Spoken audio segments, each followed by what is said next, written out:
Bom, primeiro, obrigado pela presença de todos.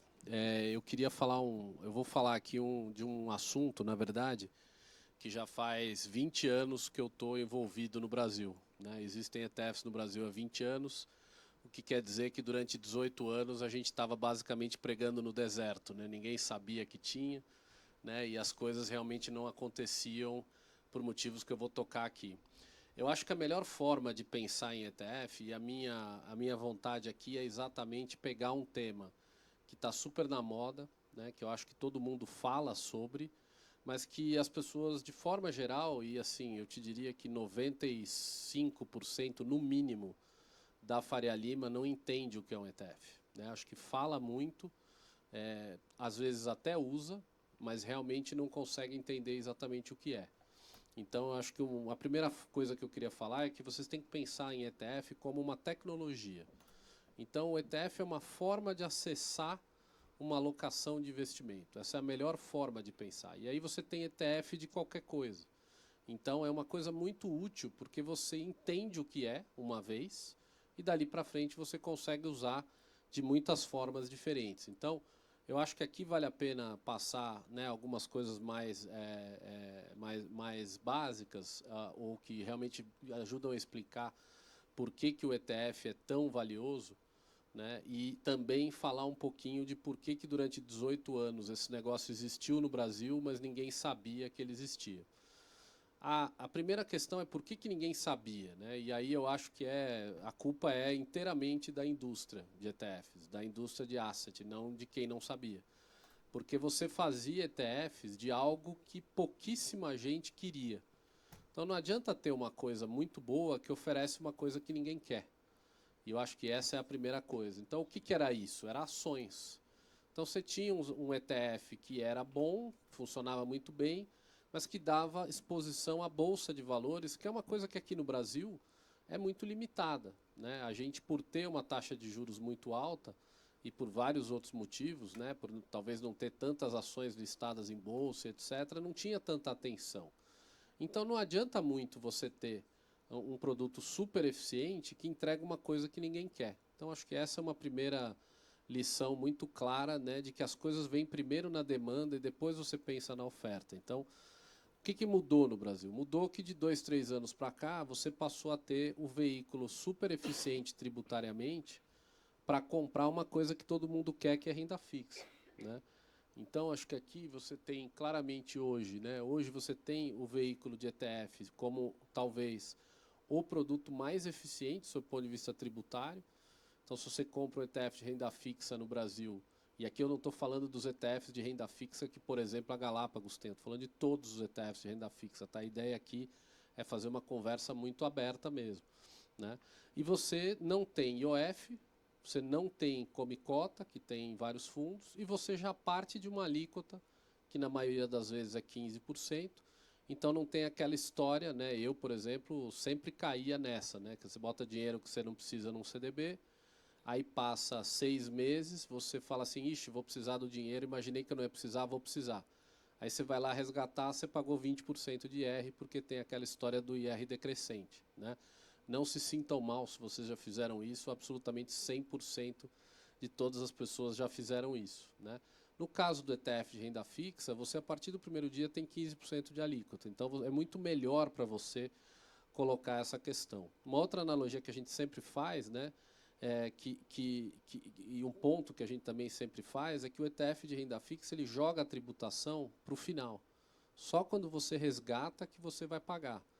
Né? E isso faz uma diferença muito grande. Imagina se você coloca um dinheiro, você tem um dinheiro hoje na mão, você não sabe se você vai precisar desse dinheiro ou quando você vai precisar, mas você sabe que esse dinheiro você não vai precisar dele por 60 dias. Tá? Importante essa diferença, tá? Porque o ETF eu vou falar um pouquinho também de alguns problemas que ele tem, algumas coisas onde ele perde um pouquinho dos outros. Nada, infelizmente, nada é perfeito, né? Mas se você tem um dinheiro que você não vai precisar em 60 dias, mas você não sabe se você vai precisar em 6 meses, um ano, 5 anos, 10 anos, 15 anos, 20 anos, 30 anos, a decisão, né, ou seja, o momento de pagar imposto vai ser definido por o que você fizer depois, não pelo que você pensou antes. Porque é muito difícil fazer esse planejamento financeiro, né? Acho que quando a gente começa a conversar com as pessoas, a primeira pergunta que a gente faz é assim: quando você vai precisar desse dinheiro? Não tem ninguém que tenha essa resposta. Eu acho que a gente tem uma resposta do tipo, cara, eu acho que por 60 dias eu não vou precisar. Ou eu tenho certeza que eu vou precisar nos próximos 60 dias, né? E o produto ele encaixa muito mais nessa realidade, tá? Então, primeira coisa que eu vou dizer, um ETF de renda fixa, ele é muito bom e imbatível para aquele dinheiro que você tem certeza que vai conseguir ficar ali pelo menos 60 dias. Então, acho que essa é a primeira coisa. Para o dinheiro de curtíssimo prazo, que a gente pode ter que precisar, eu coloco o dinheiro hoje, aí chega no sábado, às 8 horas da noite, eu preciso passar um Pix, eu vou ter que baixar o dinheiro, né? Esse não é para ETF de renda fixa, tá? Então, só a primeira coisa aqui, às vezes eu às vezes peco um pouco por sincericídio, né? Então eu faço questão de dizer também para que não serve antes de qualquer coisa. E aí o ETF, então, ele consegue te dar essas vantagens, né, de tributação, a questão de transparência, você sabe exatamente o que está lá dentro. Então, por exemplo, a gente tem um ETF chamado POS-B.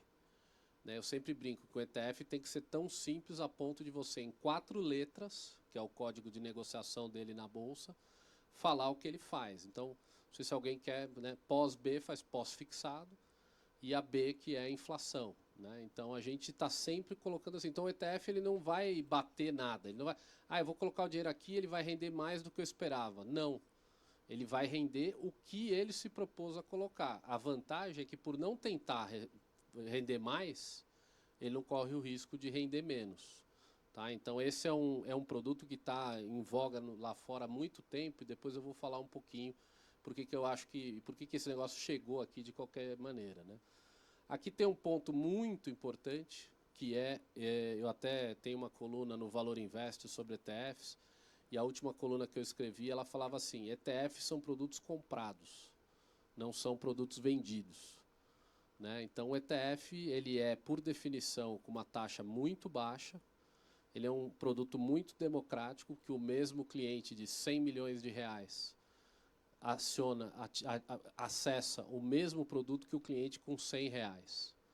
Né? Então, ele tem essa vantagem muito grande, ele é muito barato, e por ser muito barato, ele não paga o famoso rebate. Então, o distribuidor que distribui ETF, distribui porque acredita, ou porque é pago pelo cliente, no modelo fee-based, aí entra alguns detalhes. Mas, de forma geral, quem busca o ETF é o cliente. Né? Então, a gente fala que é um produto também de marketing, e esse é um dos motivos que a gente está aqui, porque ele é um produto onde a gente, gestor do ETF, precisa contar para vocês que ele existe, porque o distribuidor não vai ter o menor interesse de contar para vocês que ele existe. Né? Os bancos, as plataformas, etc., de forma geral, não tem um grande interesse de avisar você que existe um produto que cobra, por exemplo, 0,15% ao ano para dar acesso à renda fixa, sendo que o Tesouro Direto custa 0,20% ao ano, né, para quem não sabe. Né? Então, ele não tem o menor interesse, até porque ele não recebe nada com relação a isso. Tá? Então, isso aí eu acho que é uma coisa muito importante. O baixo custo, que eu já falei, né? Então a gente tira isso de muita escala. Então, o que eu faço aqui? Eu junto tudo que eu faria para um cliente, para cada cliente especificamente, e faço isso em massa, faço isso em escala. Então, eu consigo fazer um preço muito baixo que, por não ter que pagar a distribuição, a gente, por exemplo, é um gestor, a gente não tem distribuição de varejo. Você não anda na rua e vê Galápagos, você não tem uma loja da Galápagos, não tem nada disso, você não tem esse custo. Então, eu consigo repassar inteiramente essa vantagem que eu tenho. Aqui uma questão importante, né? Você consegue entrar em D0 e sair em D1, apesar de ser um produto que é comprado na bolsa. Aqui vem a parte, talvez que seja o principal problema ainda do ETF hoje, que é você precisa comprar e vender pelo pregão da Bolsa de Valores. Então, hoje em dia todo mundo já tem conta em corretora, mesmo às vezes a gente não sabe, mas tem, né? Você abriu conta em banco hoje, você leva uma de corretora, assim como você abriu uma conta na corretora, você leva uma de banco, né? De forma geral, as contas são, vamos dizer, gratuitas, aí, com exceção de alguns grandes bancos aí que ainda cobram, né? Mas a grande maioria já não tem esse custo. Então, você consegue acessar. Né? E essa é uma outra vantagem do ETF. Quando eu lanço um ETF, eu listo ele na bolsa hoje, Amanhã ele está disponível em absolutamente todas as plataformas. Não tenho que negociar com a XP, com o BTG, com o Itaú, com o Bradesco, com o Nubank. Então, eu lancei, ele está disponível. Claro que eu preciso contar, porque não necessariamente eles vão contar. Então, aqui eu acho que tem um grande segredo de por que esse negócio está crescendo tanto e por que tem tanta gente falando sobre ETF nesse momento, principalmente aquelas pessoas que não são incentivadas por rebate ou por comissão de vendas e etc. Né? E a diversificação, porque você compra um ativo e você está comprando tudo que tem dentro do índice. Né? O ETF, em português, ele é o ETF que vem de Exchange Traded Fund, né? O fundo negociado em bolsa, e ele nada mais é, na figura regulatória brasileira, como fundo de índice. Então você precisa montar um índice, aí você lança um fundo em cima desse índice, que você lista na bolsa, todo mundo acessa. O mesmo cara que compra 100 milhões de reais naquele ETF, compra o mesmo instrumento, com o mesmo preço, com as mesmas condições, etc., do cara que compra 100 reais, né? E você está democratizando de uma forma muito grande isso aqui. Então, se você entendeu isso aqui, você entendeu a tecnologia. Então, qual é a tecnologia? A tecnologia é trazer para um mercado que todo mundo tem acesso com custo muito baixo, né? Várias coisas diferentes. Então, você pode ter o ETF de renda fixa pós-fixado, o ETF de renda fixa pós-fixado com inflação, o ETF de renda fixa pós-fixado com pré-fixado. Então, por exemplo, tudo aquilo que tem no Tesouro Direto tem a sua versão de ETF mais barato, né, e mais acessível, e com a vantagem que você está vendo o preço disso toda hora. Né? Então, é por isso que esse negócio está pegando tanto no Brasil. Aqui tem um slide com alguns números, com bastante números, vamos dizer assim, e eu acho que aqui é um ponto que eu quero fazer, e eu acho que é uma reflexão interessante. Né? Eu entrei nesse mercado, como eu falei, 20 anos atrás aqui no Brasil, porque eu vi isso aqui. Né? Eu vi o... não é aqui, seria no próximo slide. O mercado americano começou em 1990, e ele cresceu muito desde então. Né? Acho que tem aqui o... Aqui está falando de 18% de crescimento acumulado anual dos últimos 5 anos, mas, na verdade, se você vai até 1990, isso aqui está crescendo 20 e poucos por cento ao ano desde então, que é uma coisa absolutamente bizarra do ponto de vista de matemática e de estatística. Né? Algo que vai crescendo 20% todo ano acaba virando o mercado, né? Porque você vai crescendo o tempo todo e por quê? Porque esse produto está tirando dinheiro dos títulos diretos comprados, né, CDB, títulos soberanos do governo, Tesouro Direto, etc. Estão saindo de lá e indo para ETF nos Estados Unidos desde 1990.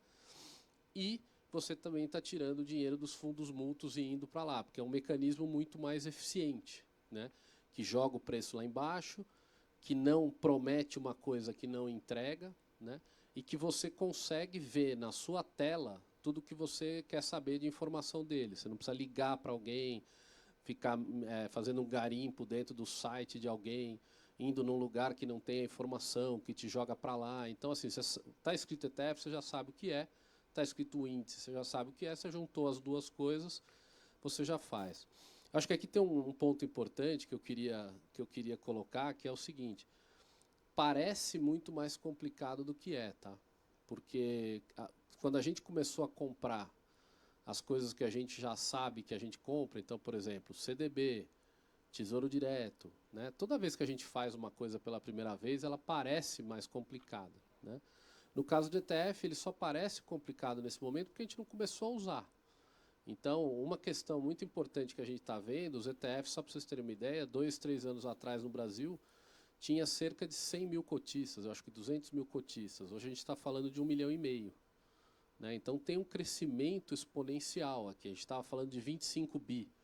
Hoje a gente está falando já de 111 bi em março. Hoje a gente hoje passou dos 120. Tá? Então esse crescimento está vindo muito em termos disso. Aqui é uma relação, né, entre o mercado americano e o mercado brasileiro. Mas tem uma coisa que eu acho sempre importante, porque eu sou sempre questionado quando eu estou falando assim, que é o seguinte: o fato de que algo aconteceu nos Estados Unidos não quer dizer que vai acontecer aqui, né? Muito claramente, não mesmo. Principalmente o mundo de investimentos, o mundo de coisas tributadas, reguladas, né? A gente sabe, distribuídas. O mercado lá é de um jeito, as corretoras são muito mais fortes que os bancos, né? Os bancos são regionais, então tem muita diferença. E eu aprendi isso do jeito difícil, né? Fiquei 18 anos lá tentando fazer, esperando a coisa acontecer e não aconteceu. Só que aqui tem duas coisas. Esse slide é super denso, né? Eu fiquei pensando se eu trazia ou não, mas eu achei que ele é tão valioso que ele realmente vale muito a pena. Então, em cima de ter mercado americano, como eu falei, ele começou em 90, né? Daí depois foram acontecendo algumas coisas. E aqui eu estou falando que o mercado brasileiro, de fato, começou em 2021, tá? E o meu ponto aqui, você vê pelas cores aqui nos números, tá? Lá em cima, essas 4 fases já aconteceram. E aqui a gente tem essas 2 fases, uma que começou em 21 e a outra que começou no ano passado. E essas 2 aqui ainda nem começaram, apesar de já estarem sendo discutidas, tá? Então, por isso que eu tenho uma aposta, né, uma análise de que esse mercado vai ser um mercado que vai atingir cerca de R$ 1 trilhão em 2029. Hoje a gente está com 120 bi. E se você olha, o caminho é exatamente esse, porque a gente está dobrando o mercado a cada ano que passa, porque está entrando muita gente, porque estão entrando novos produtos, estão entrando novos concorrentes, e basicamente só se fala nisso. Mas por quê? Porque aqui ó, você teve uma fase, que foi a primeira, que também começou com uma vantagem tributária. Para você entender uma coisa que parece complicada porque é diferente, você precisa parar para entender. Para parar para entender, você precisa ter uma vantagem muito clara. Ninguém para fazer uma coisa diferente sem ter alguma coisa a ganhar. Isso é verdade em qualquer lugar do mundo, em qualquer época da história, né? Então, aqui nos Estados Unidos, era uma vantagem tributária clara, que era comprar ETFs de ações. Comprar ETF de ação era melhor do que comprar ações direto. E aí, ações é o principal classe de ativo do americano. Para surpresa de 0 pessoas, todo mundo começou a comprar os ETFs. Aqui no Brasil, a mesma coisa. O ETF de renda fixa se tornou a melhor maneira de comprar renda fixa no Brasil. Todo mundo quer renda fixa no Brasil. Então, todo mundo que fica sabendo, e aí é que está a chave da história, né? Todo mundo que fica sabendo que está numa conversa como essa, por exemplo, acho que sai daqui falando assim, pô, para eu não pagar imposto, para eu pagar menos imposto, deixa eu entender isso aqui um pouquinho melhor. E aí vai procurar suas fontes de informação, etc. e tal, para ver como é que pode participar desse jogo. E aí a questão, na hora que você vê como faz, e faz pela primeira vez, você vai ver que é muito simples. Então é isso que está acontecendo, com a vantagem de que você tem casas hoje em dia colocando bastante dinheiro em educação, em marketing, em falar desse produto para públicos cada vez maiores, cada vez mais novos e etc. Uma das grandes provas de que isso aqui funciona é que a gente começou a ver nos últimos 2 ou 3 meses, inclusive as gestoras de recursos dos grandes bancos falando de ETF, que era uma coisa que assim eu achei que eu fosse morrer e não ia ver, né? Porque os caras ganham, sei lá, 0,8%, 1%, 1,20%, né, nos fundos que eles vendem. E os caras começaram a ter que vender ETF, onde eles ganham 0,15, 0,16, né? Por quê? Porque essa história da vantagem tributária ela é grande demais para ficar contida, né? Então a imprensa fala disso, as pessoas falam, as pessoas gostam do assunto.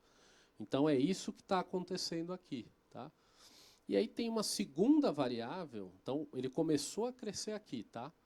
Mas aqui, ó, em 2025, foi onde realmente a coisa começou a pegar uma velocidade muito grande. E o motivo disso, vamos lembrar aqui em cima nos Estados Unidos. O que aconteceu em 2008? Para quem lembra, 2008 foi quando teve a crise lá das hipotecas americanas, a subprime, né? Que basicamente foi uma crise de confiança no mercado bancário de distribuição de investimentos. Os bancos venderam um monte de coisa como se não tivesse risco, tinha risco, e aí houve todo o problema que houve lá fora, né? O regulador americano salvou os bancos, né? Não vamos entrar aqui no mérito se deveria ou não ter feito isso, mas salvou os bancos, mas em contrapartida ele chegou e falou, não, eu não vou ter este problema de novo. Então, em 2008, ele mudou a regra da distribuição de investimento dos Estados Unidos, em que o distribuidor não podia mais receber comissão de venda do produto. Ele tinha que ter uma conversa com o cliente e falar, cara, quanto você vai me pagar por dia, ou por ano, desculpa, para fazer a gestão do seu dinheiro. É basicamente igual você ir você pegar como é que eu vou dizer, um decorador ou qualquer coisa assim da tua casa e você saber, ou um corretor de imóveis, né, onde você sabe que esse cara ganha mais dinheiro se ele convencer você a comprar uma coisa mais cara. É isso que acontece. É exatamente a mesma coisa. Então o cara vai te convencer e falar, não, esse sofá aqui é muito mais legal que aquele. O sofá custa o dobro. Ele vai ganhar o dobro. Será que a sua curva de utilidade, falando um termo econômico, é que aquilo vale o dobro? Não sei, às vezes pode valer, às vezes não. Depende do que você vai fazer com aquele sofá, depende onde ele vai ficar. Né? Então é isso que acontece hoje nos principais lugares de distribuição de investimentos. As pessoas ganham dinheiro conforme elas fazem você comprar determinadas coisas. Né? Então ela está agindo em prol do distribuidor, que é quem paga o rebate. Né? Essa discussão tem o nome de fee-based. Né? Para quem tem acompanhado o mercado financeiro, isso aqui talvez seja a maior discussão no mercado de hoje em dia, né? Que são as consultorias contra as assessorias. Né? As consultorias trabalham cobrando do cliente, sei lá, 0,6% ao ano, e aí ela não recebe nada, ela é proibida de receber rebate do distribuidor, enquanto que a assessoria pode receber rebate do distribuidor. E tudo isso começou com a instrução CVM 179, que obrigou quem recebe rebate a dizer para o cliente quanto estava ganhando de rebate dado o produto. Né? Então, isso aqui jogou gasolina no fogo, vamos dizer assim, porque você tinha o ETF com uma situação tributária muito boa, com custo muito baixo, que a gente tinha que contar esta coisa, e aí competir com o marketing das grandes plataformas e dos bancos não é a tarefa mais fácil, é super caro, né? A gente não conseguiu fazer isso durante muitos anos, mas na hora que você teve essa mudança aqui, né, onde, por exemplo, só para vocês terem uma ideia, né, os bancos imaginavam que ia ter 10% de penetração em 3 anos. No ano passado eles falavam sempre nisso. Chegou no final do ano, a XP anunciou que já tinha passado de 20%. Então, por que essa coisa andou tão rápido? Porque o cliente entendeu essa dinâmica e passou a preferir o modelo de pagar diretamente o seu assessor para que ele não tenha conflito de interesse naquilo que ele vai recomendar para você. Tá? E aí, na hora que isso aconteceu, nos Estados Unidos e aqui, o ETF é o produto de preferência porque, de novo, voltando lá no começo, ele é transparente, ele entrega o que se propõe, ele é muito barato, ele não paga rebate, etc. e tal. Então, estou dizendo aqui que, por exemplo, gestão ativa não é boa? Não, gestão ativa ruim não é boa. Gestão ativa boa, mas tem muito pouco. Né? Tem muito pouco no mercado. Então, como é que os americanos, por exemplo, pensam em investimento? Né? Que eu acho que é para onde o mercado está indo aqui no Brasil. Eu assisti, vamos imaginar que eu cheguei em casa hoje à noite e aí eu assisti todos os noticiários e tal, se é palavra velha essa, mas enfim, eu me informei da maneira que eu me informo e aí eu cheguei à conclusão que tem um assunto aí chamado inteligência artificial, que é uma maneira em que o mundo inteiro está ganhando dinheiro. Aí eu olho no espelho e falo assim, cara, o mundo inteiro menos eu, né? Como é que eu ganho dinheiro com esse negócio? Aí o pessoal de ETF foi lá e montou um ETF de ações que ganham dinheiro com inteligência artificial, lançou e colocou lá para você. Então, esse é um exemplo, tem vários outros. Terras raras, carro elétrico, renda fixa Brasil, bolsa brasileira, bolsa de microcap, small cap, todas essas palavrinhas que a gente ouve falar. O americano, quando ouve uma coisa dessa, a primeira pergunta que vem na cabeça dele é assim, tem ETF disso? Se tem, e lá tem 5.600 ETFs, então a resposta quase sempre é sim.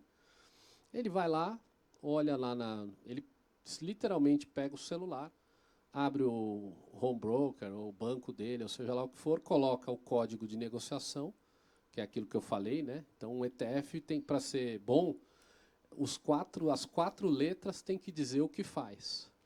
Então a gente, por exemplo, está lançando agora um ETF chamado Prata Físico. Ele é PRAF. Ouro Físico é EUROF. Né? Então, 3 pré. O que é 3 pré? Pré-fixado de 3 anos. Pós-B. Né? Aí tem os da indústria. BOVA 11.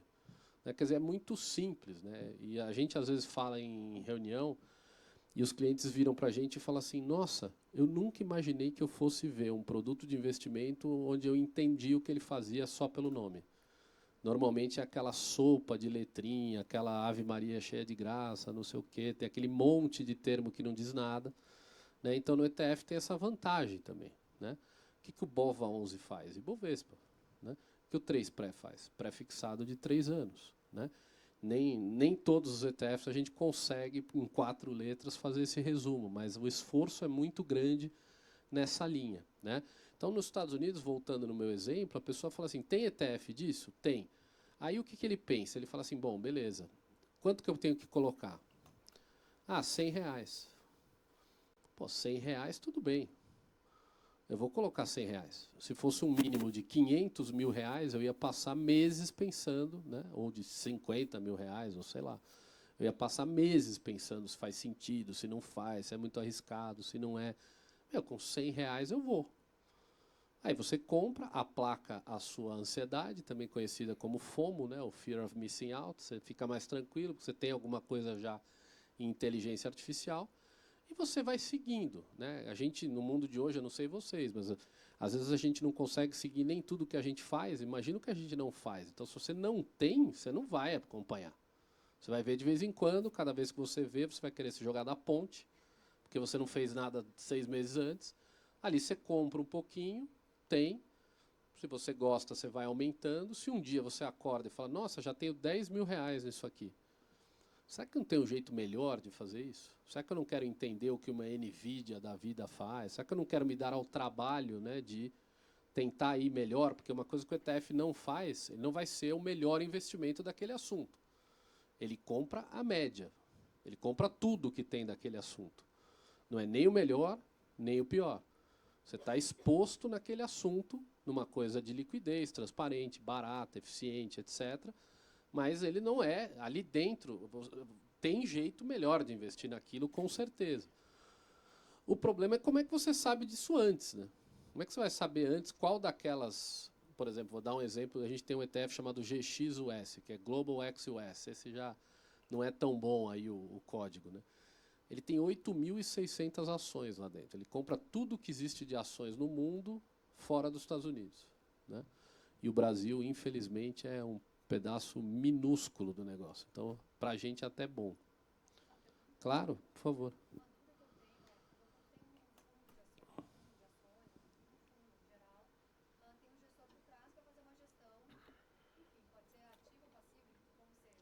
Uhum.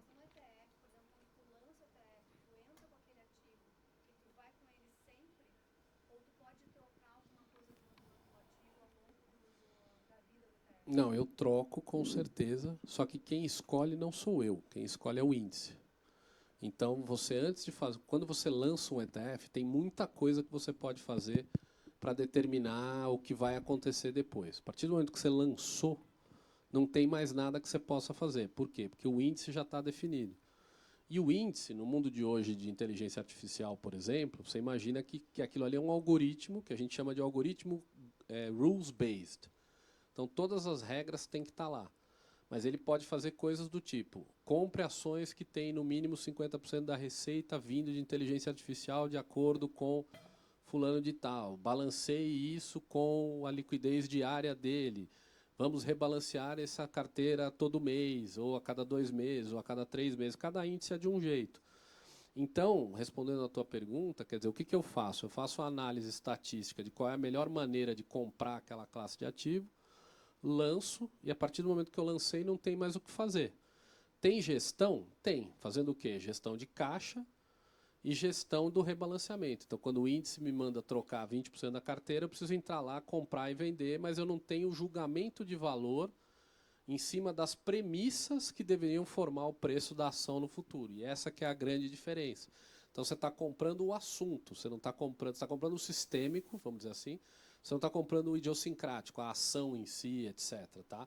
Tem ETFs nos Estados Unidos, que são aqueles últimos lá em cima, ó, ETFs ativos, onde você já faz isso, mas como você vê aqui, ainda está vermelho no Brasil. É um animal um pouco diferente, né? Ainda bem que não pode ainda, porque tem muita coisa que tem que fazer para chegar lá. né? Mas por que eles criaram os ETFs ativos nos Estados Unidos? Porque a penetração dos ETFs foi tão grande nos financial advisors, que é o nome lá nos Estados Unidos para assessores e consultores, que ninguém mais queria vender nada que não era ETF. Porque os clientes queriam comprar. Então, aquilo ali estava tudo montado em torno daquilo. Aí o pessoal de gestão ativa teve que botar numa casca de ETF, porque toda a governança ficou virada para aquele lado. Isso também é uma questão de custo do financial advisor. Então, se o cara compra um fundo, por exemplo, se você comprar em 10 gestoras diferentes, você tem 10 processos de cadastro diferentes. Para você comprar 10 ETFs, você tem um só. Você está na bolsa, você acessa todos. E você não tem o que a gente chama no mercado de gatekeeper, né? O porteiro ali que deixa ou não deixa no gestão ativa. Se você tiver um fundo muito bom e você não quiser pagar rebate, provavelmente as plataformas não querem que você coloque esse produto lá. E você depende deles, porque você não consegue fazer o acesso direto pela norma do fundo. No ETF isso não acontece. Então ele é muito rápido a partir do momento em que ele começa a sair da bolha minúscula que a Faria Lima às vezes é. Então acho que aqui E aí, se vocês entenderam tudo isso, acho que vocês entenderam por que o ETF está pegando tanta velocidade. Porque num mercado onde, na média, se paga muito caro por uma gestão que não agrega tanto valor, né? Onde você tem um distribuidor e um alocador bastante comprometido com a regra, onde o cara vive de rebate, né? Na hora que você coloca uma coisa dessa, você consegue dar acesso de uma forma muito rápida a coisas muito eficientes. Então, olha o que eu estou falando. O ETF de renda fixa, 95% dos ETFs de renda fixa no Brasil são mais baratos do que o Tesouro Direto. Não é do que a média de fundos e etc. Né? Então, assim, a gente... Por isso que eu falo, né? O que nos Estados Unidos levou 30 e tantos anos para acontecer, né? Na verdade, se você olhar aqui, ó, de 90 até 2015, tem 25 anos, né? Que eu falei que esse aqui e esse aqui são os que estão acontecendo no Brasil. Então, em 4 anos, a gente já chegou no que lá levou 25 anos para acontecer. Também porque ficaram 20 anos os ETFs existindo no Brasil e ninguém sabia, porque não tinha feito o ETF certo. Então, a culpa nunca é do investidor, a culpa é de quem construiu o produto, né? Claro que o regulador não deixava fazer ETF de renda fixa, né? Alguns instrumentos, algumas casas que representam o interesse aí dos bancos, etc., não deixavam esse negócio acontecer. Então, aqui teve gente, por exemplo, BNDES, B3 e Tesouro Nacional foram fundamentais para a gente conseguir fazer essa indústria começar. Então, agora, o meu ponto, às vezes as pessoas perguntam, quanto tempo até os ETFs começarem no Brasil? Eu falo, não, já é absolutamente irreversível. Né? A gente já tem uma quantidade absurda de cotistas nesses ETFs. Qualquer coisa que a gente lança começa muito rápido a pegar tração. Né? Então, assim, hoje já tem 190 ETFs no Brasil, tinha 30 um ano e meio atrás.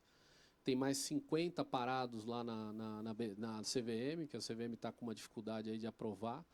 Então, o convite que fica aqui é assim, procure os ETFs, porque realmente formas de acessar e formas de olhar.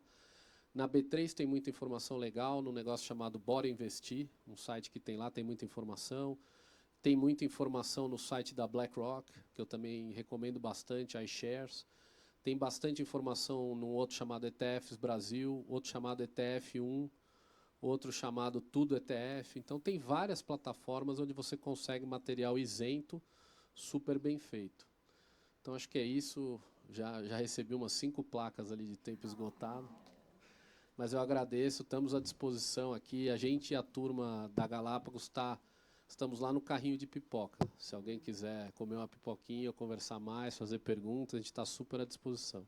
Obrigado pelo tempo e vamos nos ver o resto do evento. Obrigado.